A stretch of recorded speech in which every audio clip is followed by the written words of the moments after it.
มาเบิ่งกันญาติงูเหลือมของตัวหมาจิ้งจอกและแรคคูนหรือว่าแจ็คโก้เนาะและหมาจิ้งจอกตัวญาติเอางูเหลือม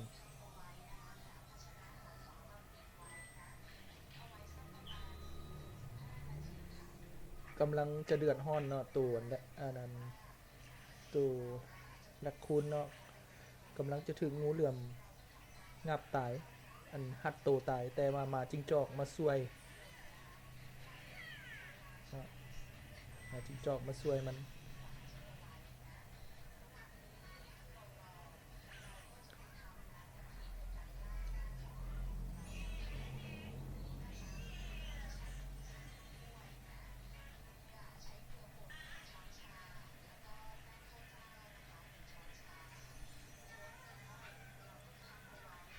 และในเวลานี้เนาะ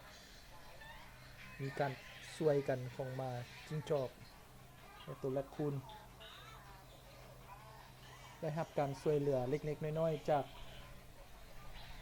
หมู่หมาจิ้งจอก2ตัวเนาะเพื่อมาช่วยในการกัดงูเหลือมดังกล่าวจนตาย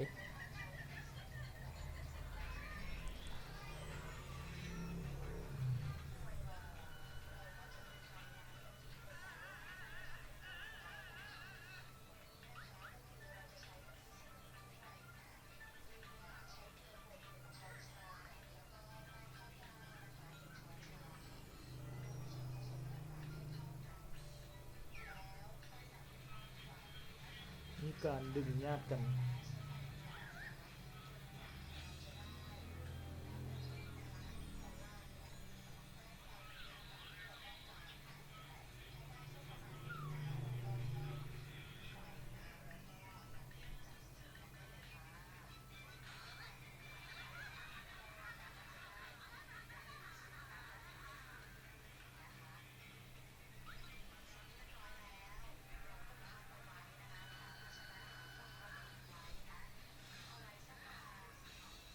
รู้สึกว่าตัวแรคคูนตัวนี้จะบ่ฮู้บุญคุณของหมาจิ้งจอกเนาะมันได้ไล่หมาจิ้งจอกหนีไปหมด2ตัวนั่นเนาะ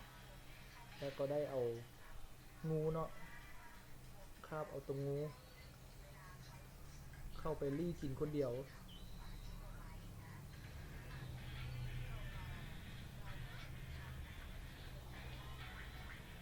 โดยบ่มีการแบ่งให้คนอื่นเลยเนาะเอาคนเดียวเลย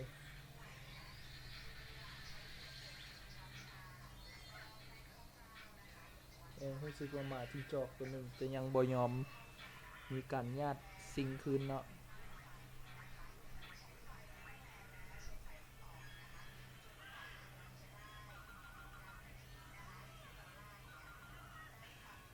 และได้ดึงเอางูเข้าไปในฟุ่มไม้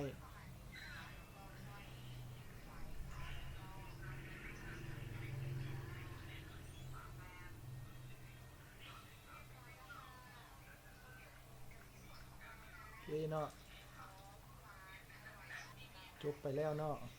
จากธรรมชาติเบิ่งให้ฮู้เนาะว่า